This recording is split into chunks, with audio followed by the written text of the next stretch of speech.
ఉద్యోగ రీత్యా వ్యాపార రీత్యా హైదరాబాద్లో సెటిల్ అయ్యి ఈరోజు ఈ కార్యక్రమానికి చేసిన పెద్దల గురజాల శాసనసభ్యులు మహేష్ అన్న గారికి, కృష్ణారెడ్డి అన్న గారికి అందరికీ ధన్యవాదాలు.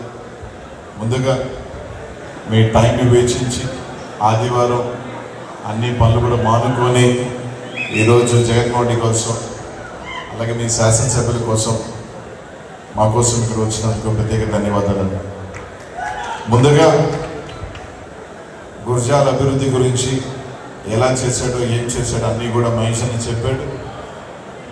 ఈ రాష్ట్రంలో సంక్షేమం గురించి కూడా మా అందరికన్నా కూడా ఇక్కడున్న మీకే ఎక్కువ కూడా తెలుసు. ఎందుకంటే మాకన్నా ఒకటో రెండో మర్చిపోతామేమో, కానీ దాదాపు జగన్మోహన్ రెడ్డి గారు చేసిన సంక్షేమం కానీ మొత్తం పథకాలు కానీ కార్యక్రమాలు అన్నీ కూడా మీకే తెలుసు. కాబట్టి దాంట్లో కూడా నేను పెద్ద పోనన్నా. మే 13న మనకి ఎన్నికలు జరగబోతా ఉన్నాయి. ఈరోజు ఇక్కడ అందరినీ కూడా అడుగుతా ఉన్నా, ఆలోచన చేయమని చెప్తా ఉన్నా. 2024 మనకి చారిత్రాత్మక ఎన్నికలు. ఎందుకు చెప్తున్నాను అంటే మనకి ఒక గొప్ప అవకాశం. 40 సంవత్సరాల తెలుగుదేశం పార్టీని మూసివేయించే తరుణం ఆసన్నమైందని చెప్పి ఈసారి మనం కానీ బలంగా కానీ తెలుగుదేశం పార్టీని కానీ కొడుతున్నాం కూడా. 75 చంద్రబాబుకి ఇప్పుడు వయసు. ఇంకా ఎలక్షన్ తర్వాత ఆ పార్టీని నడిపే శక్తి సామర్థ్యం ఆయన పుత్రరత్నానికి ఎలాగో లేదని రాష్ట్రానికి అంతా కూడా తెలుసు. కాబట్టి ఈసారి కొట్టుడు అందరం కలిసికట్టుగా బలంగా కానీ కొట్టామంటే తెలుగుదేశం పార్టీ బీజేపీలోనో దేంట్లోనో విలీనం చేసి ఒక చారిత్రాత్మక ఘట్టం 2024 ఎన్నికల్లో ఆంధ్ర రాష్ట్రంలో జరగబోతా ఉంది. దానికి మీరందరూ కూడా సన్నద్ధం అవ్వాలి. మీ అందరూ కూడా గట్టిగా సపోర్ట్ చేయాలని చెప్పి నేను అందరూ కూడా తెలియజేస్తున్నానన్న.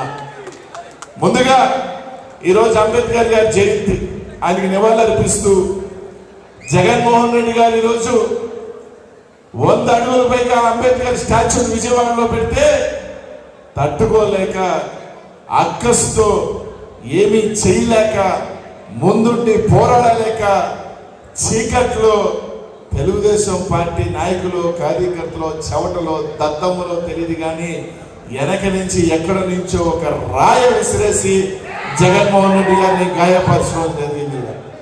ఒకసారి అందరికీ కూడా తెలుగుదేశం పార్టీ నాయకులకు చెప్తా ఉన్నాం, చంద్రబాబు నాయుడు గారి దగ్గర నుంచి మీద ఒక బతుకాన్ని అడుగుతా ఉన్నా. ఒక పక్కేమో జగన్మోహన్ రెడ్డి బాగుండాలని ట్వీట్ చేస్తాడు, రెండో పక్కేమో వాడు కొడుకు దగ్గర నుంచి ప్రతి ఒక్కరి చేత అడ్డమైన మాటలు మాట్లాడిస్తుంది, డ్రామాలని రకరకాలని మాట్లాడిస్తా ఉన్నాడు. ఈ రోజు వాళ్ళందరికీ కూడా చెప్తా ఉన్నా, రా మీరు కూడా నిలబడండి, ఎవరి చేతలో ఒక రాయిస్తూ చూపిస్తాం, మీ వాళ్ళ చేత కరెక్ట్ గా ఇక్కడే తగిలేటట్టు ఎక్కడ జరుగుతుందని చెప్పి తెలియజేస్తా ఉన్నా. ఒక్క ఇంచు మిస్ అయినంటే ఈ రోజు జగన్మోహన్ రెడ్డి గారికి కంటికి గాయం అయ్యే పరిస్థితి. ఈరోజు కనీసం ఎవడు చేశాడు ఏం చేశాడు ఖచ్చితంగా వాడు ఎవడో దొరక్క మానడు, వాడు మూల్యం చెల్లించగా మానదు.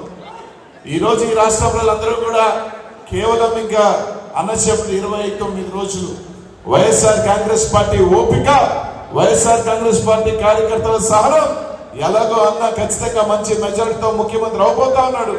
ఈ రోజు ఏదో గొడవ చేసో ఏదో రచ్చ జరిగితే ఈ మళ్ళీ వైఎస్ఆర్ కాంగ్రెస్ పార్టీ నెపాలంటే పబ్బం కొడుకోవాలనుకున్న తెలుగుదేశం పార్టీ కానీ కూటమి కానీ ఒకటే చెప్తా ఉన్నాం, మా నాయకుడు సమయం మాకుంది, ఓపిక మాకుంది, తప్పకుండా కసిగా పనిచేస్తాం, ఇంకా ఎక్కువ కష్టపడతాం. రాబోయే ఎన్నికల్లో మే 13 తారీఖున ఒక ప్రపంచంలో వైఎస్ఆర్ కాంగ్రెస్ పార్టీ విజయం సాధించబోతామని కేంద్రంతో కలిసి ఉన్నది ఈరోజు మీరే కదా, ఏ రకమైన విచారం చేసుకోవచ్చు.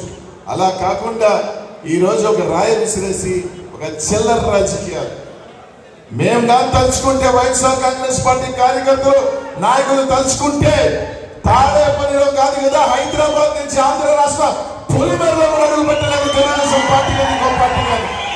మీకు అసలు సభ చేసుకుని ఈ బతుకులకు వచ్చేదే జనాభా ఒక్కొక్క కార్యక్రమాన్ని 3,000 4,000 మంది కూడా దాటట్లా.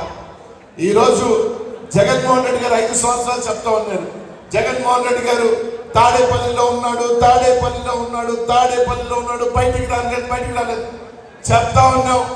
వస్తే తట్టుకోలేరు రా అని, లేదే బయటికి రా అన్నాడు. పోయిన నెల వస్తే ఒక ప్రపంచం ఆంధ్ర రాష్ట్రంలో మహిళలు పిల్లలు ఈరోజు చూస్తా ఉంటే వేలాది సంఖ్యలో లక్షలాది సంఖ్యలో ఈరోజు జగన్మోహన్ రెడ్డికి నీరాజనం పడతా ఉంటే మేము 2 రోజుల క్రితం పల్నాడులో చూసాం. మేము ఒకటే అనుకున్నాం, 2019 2024లో రిపీట్ కాబోతా ఉంది ఈ రాష్ట్రంలో. కాబట్టి అందరినీ ఒకటే చెప్తా ఉన్నా, మీ అందరూ కూడా 10 మందికి చెప్తే మీ ప్రాంతాల్లో మీ గ్రామాలలో 10 మంది వింటారు. ఇక్కడ వచ్చి మీరు కష్టపడి చదువుకొని ఉద్యోగం చేసేవాళ్ళు, వ్యాపారం చేసేవాళ్ళు 4 రోజులు 5 రోజులు మీ ఊరికి రండి. ప్రతి ఒక్కరిని అవసరమైన ఒప్పించండి. గురిజాల్లో మంచి మెజారిటీని మహేశానికి ఇప్పించాలని, అలాగే ఎంపీగా కూడా నాకు మీరు సాయం చేయమని మాత్రం నేను అందరినీ కూడా కోరుతా ఉన్నానన్న. ఈసారి ఎన్నికలు ప్రతి ఒక్కరు కూడా ఒక ఓటే కదా, ఏమవుతుంది మహేశ్వరిని ఎలాగో గెలుస్తా ఉన్నాడు అని కాకుండా ప్రతి ఓటు కూడా మనకు వాల్యుబులే. మనం కొట్టుడు మెజారిటీ రూపంలో చూపిద్దాం. వైఎస్ఆర్ కాంగ్రెస్ పార్టీ గెలిస్తే అర్ధరత్రగా గెలవదు, 1000 ఓట్ల మెజారిటీతో గెలవబోతా ఉందని చూపించేదానికి మీ ప్రతి ఒక్క ఓటు కూడా చాలా ఇంపార్టెంట్ అని చెప్పి తెలియజేస్తా ఉన్నానన్న. కాబట్టి అందరు కూడా రండి. ఆ రోజు మీరు వచ్చి ఒక 4 రోజులు 5 రోజుల్లో ఓపిక చేసుకొని రండి. రానున్న 5 సంవత్సరాల పాటు కాదు కదా, ఇంకా జగన్మోహన్ రెడ్డి గారికి 2024లో ప్రతిపక్ష పార్టీ లేకుండా చేసే అవకాశం మనకు ఉందని చెప్పి అందరికీ కూడా తెలియజేస్తా ఉన్నా. ఎలాగో పవన్ కళ్యాణ్ 21వ టికెట్ తీసుకొని ముందు 2 వస్తుందా లేకపోతే అనుకున్నా 1 వస్తుందో తెలియని పరిస్థితులు అతను ఉన్నాడు.